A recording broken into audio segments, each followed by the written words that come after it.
Filmmaking is truly a remarkable medium. Some might even say movies are magic, and in a way, they'd be right. Like with a great magic act, a film can evoke awe, can create spectacle, can both create mysteries and solve them in satisfying ways.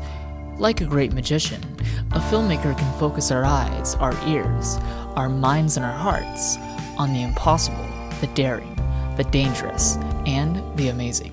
Also, like all great magicians, a filmmaker must know how first to deceive the audience before he can show us something truly spectacular. But when a filmmaker can deceive us the right way, he can leave us with so much more to think about than just the tricks he pulls. This is Scripts Under Careful Critique. When you think about the magic of movies, many images may come to mind. Perhaps a classic movie like Star Wars or Jaws, perhaps an iconic scene like Twin Girls in a Hallway or Indiana taking the golden statue. Maybe it's a song, a theme, a soundtrack, maybe even just an idea. All of these things are part of the magic of movies, but first and foremost, what makes movies so special to so many people is how all of the many disparate components, the editing, the acting, the cinematography, the music, the ambiance, the sets, the costumes, the writing and directing, are used to deceive the audience, to create the illusion that something truly powerful, truly meaningful, is on display, even when to a most objective perspective, a movie might be little more than just the final product of different technical processes. Roland Barthes speaks about this in his famous essay, The Death of the Author. Quote, "I've always seen the limitations of art, of budget, of technology, of technique, not as its greatest weakness, but as its best asset. An author's power is not in his ability to do everything right, but in his ability to do the right things right. Without this, the author is dead." What Barthes means here, in his most famous work, is that a work of art requires a perceptiveness that extends beyond the artist's work and into how one experiences the art. If an artist can construct the right angle, be it visual or thematic, through which to view the experience, the artist can transcend the limitations of the medium and control the audience in such a way that we feel how he wants us to feel, we see what he wants us to see, we think what he wants us to think. This is true of movies as well, with all of the elements of what makes a film being used by a director to manipulate and persuade the viewer to see certain images, to think certain ideas, to connect certain dots, such that the film doesn't have to say anything for us to hear it. This is how filmmakers deceive us.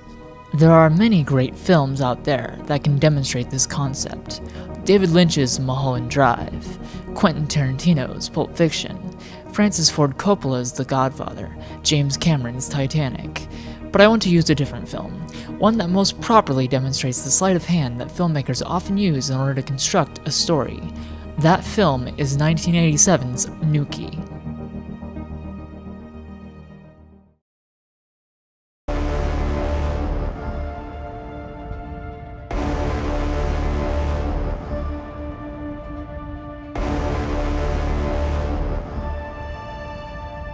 Nuki is a somewhat forgotten masterpiece of filmmaking.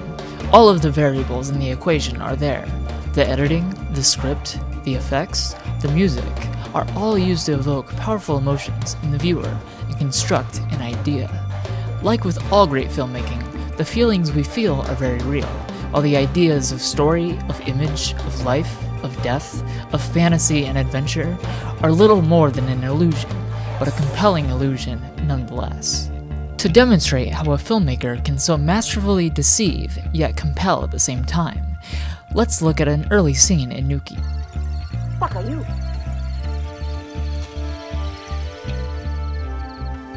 Ah, you, America? Hmm?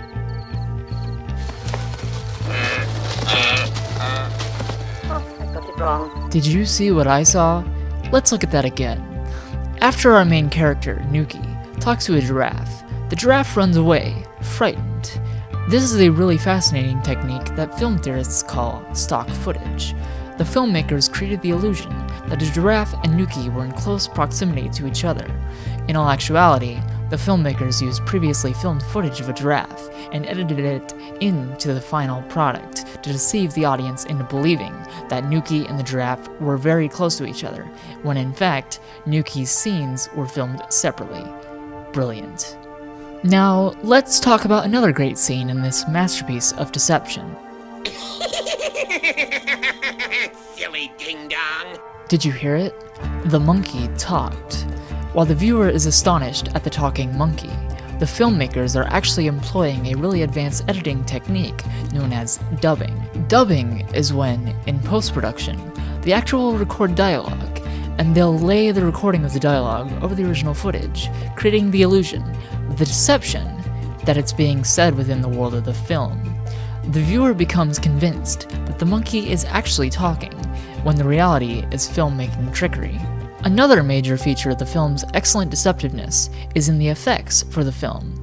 The film strives for a sort of fantastical realism, wherein the viewer is led to suspend their disbelief and accept the nearly impossible. Now, we could talk about the effects of the sentient computer, Eddie, or even the fireworks that Nuki creates out of thin air, both very impressive examples of special effect sleight of hand.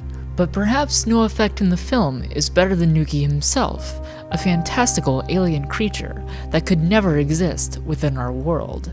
They managed to convince us of the reality of such a fabricated species through the usage of special effects. Though maybe a little dated compared to today's modern CGI, the effects, as well as the wonderful character that embodies the effects, allow us to really invest ourselves in the reality of such a creature and suspend our disbelief, and it's all through one important feature, the mucus dripping from Nuki's nose. You see, the suit they used to make Nuki was not cheap, and while they clearly spared no expense in making this master work, there's only so much practical effects can do to convey such an active, mobile creature. It simply wouldn't look real if not for some sort of imperfection, some sort of biological component to the creature that would help to truly bring it to life. The mucus allows us to become invested in Nuki as a real living being, something that really inhabits this world, is affected by it, and lives as part of it. Even the most subtle detail can help construct a powerful illusion. Small pictures can only help us get so far, but it's the big picture that sticks in our mind most powerfully, and it's in the big picture that we find the most masterful way in which Nuki deceives the audience. The story of the film is immaculately constructed to create something grander in our minds than the moment-to-moment things that are happening diegetically. The film cleverly uses the editing, the pacing, the music, the tone to create drama, to create tension, to create a feeling of urgency and adventure, but the framing is deceptive. Viewers might not notice this on a first viewing, but the film actually subverts the basic three-act structure. The three-act structure is a model for storytelling that paces a story into 3 acts: the setup, confrontation, and the resolution. Typically, this is framed as the hero's journey, otherwise known as the monomyth, as popularized by Joseph Campbell, and later explored in Campbell's most seminal work, Chicken Noodle Soup. Nuki subverts the 3-act structure by maintaining the rhythms and pacing of a 3-act structure while selectively avoiding plot development in a way where the viewer feels as though plot is developing, even as Nuki continues to fail to progress in his journey towards saving his friend Miko. The reason for this is to create tension, to create drama, whereby Nuki finds himself in the Sisyphean task of trying to make his way to America without the usage of star traveling. In the absence of Nuki's ability to make it to America, it's how the film compels us with its usage of the various elements of film that helps to evoke a more grandiose story than the actual minutiae of the film. In a brilliant twist of the monomyth, Nuki does not save the day, and instead is portrayed as a false protagonist. The true protagonist is Dr. Eric Harvey, the helicopter pilot who takes Miko to Africa so that Nuki and Miko can reunite. It's this clever twist on plot development that viewers are not expecting that makes the ending of the film so inimitable. We're caught up in the excitement of Nuki's attempts to escape to America, while the filmmakers slyly present the real protagonist to us early on, and it's not until the ending that it's revealed that Dr. Harvey is who we were really rooting for all along. Deception is key to great filmmaking, because viewers need to put trust in the director that he will not only direct the cast and crew, but the audience as well, and it's through this direction, as well as through misdirection, that a film can truly stand out from the crowd and become one for the ages. We have to recognize that deception can come at a price, however.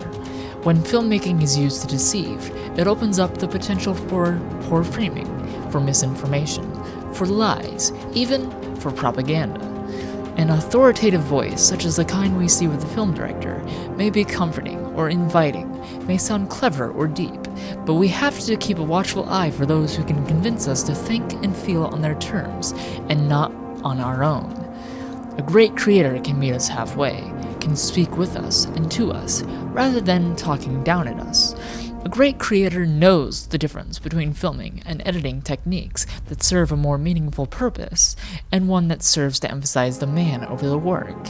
After all, Roland Barthes predicted the rise of the authorial tyrant in his famous essay, The Death of the Author. The magic of film is such that through a filmmaker's tricks, through wit, persistence, a love for what he does, and a great respect for the audience, we as audiences can come out of a dark theater, or maybe even out of a dark living room or bedroom, perhaps not truly knowing anything, but feeling everything.